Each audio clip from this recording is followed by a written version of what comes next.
Negara Kesatuan Republik Indonesia adalah negara dengan wilayah yang sangat luas, terdiri atas sekitar 17.504 pulau, serta dihuni oleh lebih dari 300 kelompok etnik atau suku bangsa. Menurut BPS tahun 2010, terdapat 1.340 suku bangsa di tanah air. Setiap suku bangsa tersebut memiliki kekayaan budaya yang beragam. Salah satu kekayaan budaya di Indonesia itu ialah bahasa daerah. Hampir setiap suku di Indonesia mempunyai bahasa daerah sebagai sarana ekspresi dan komunikasi di dalam kelompok dan identitas budaya mereka. Afifah mengungkapkan bahwa bahasa daerah itu memiliki fungsi sebagai satu, tambah identitas daerah, dua, alat penghubung di dalam keluarga dan masyarakat daerah, tiga, sarana pendukung kebudayaan daerah, empat, pendukung bahasa dan sastra daerah. Sedangkan fungsi bahasa daerah dalam hubungannya dengan bahasa nasional sebagai satu, pendukung bahasa nasional, dua, bahasa pengantar pada tingkat sekolah dasar, tiga, sumber kebahasaan untuk memperkaya bahasa Indonesia, empat, pelengkap bahasa Indonesia.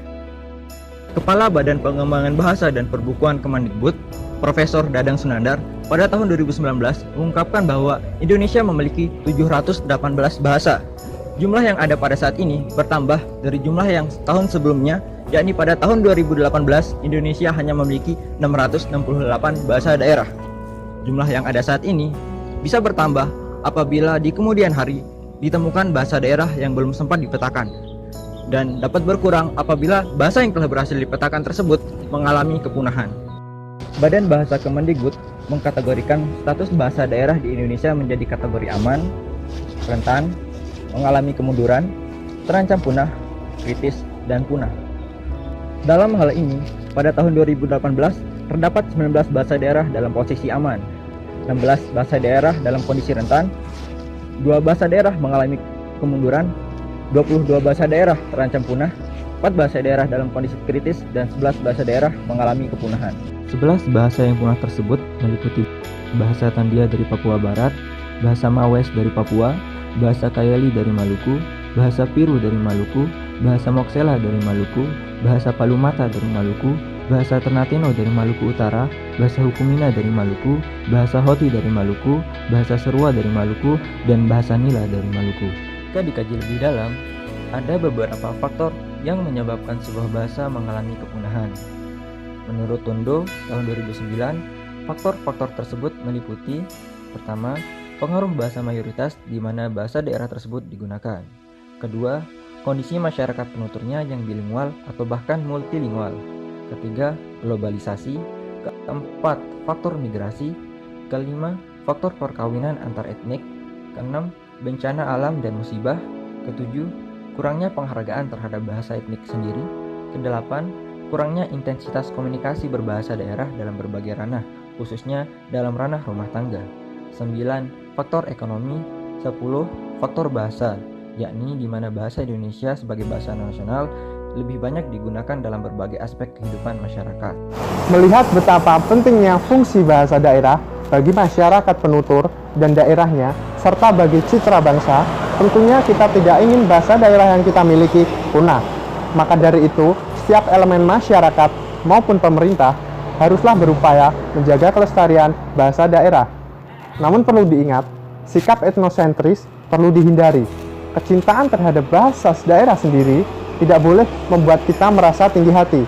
Maka dari itu, bahasa Indonesia sebagai bahasa nasional tetap harus dijunjung tinggi. Sebagai bentuk cinta kami terhadap bahasa daerah yang ada di negeri ini, kami menciptakan aplikasi yang bernama Cibara, yang merupakan akronim dari Cinta Bahasa Daerah. Aplikasi ini memiliki beberapa fungsi, yakni sebagai: pertama, media sosial yang dapat mempertemukan pengguna yang memiliki bahasa daerah yang sama. Kedua, media komunikasi pengguna dengan penutur bahasa yang berbeda. Dengan begitu, pengguna juga bisa mengenal bahasa dari daerah lain. Ketiga, kamus terjemahan bahasa daerah. Keempat, aplikasi meeting online dengan panggilan video. Dengan begitu, aplikasi ini dapat digunakan untuk kelas bahasa daerah. Fungsi tersebut dapat dilakukan karena aplikasi ini memuat fitur-fitur seperti 1. Bank kosakata daerah yang telah dikumpulkan dari berbagai bahasa daerah yang ada di Indonesia. Bank kosakata tersebut dilengkapi dengan terjemahan bahasa Indonesia, sehingga dapat digunakan sebagai bahan transliterasi dalam mesin penerjemah. Kedua, perangkat penerjemah. Ketiga, fitur komunikasi, teks, audio, dan video. Keempat, fitur transfer data, media, dokumen, gambar, dan video. Dengan adanya aplikasi Cibara, ruang komunikasi bagi bahasa daerah akan semakin meluas. Aplikasi Cibara juga dapat digunakan sebagai media sosialisasi dan pembelajaran bahasa daerah. Selain itu, aplikasi ini secara tidak langsung berperan dalam mendokumentasikan bahasa daerah yang ada pada saat ini.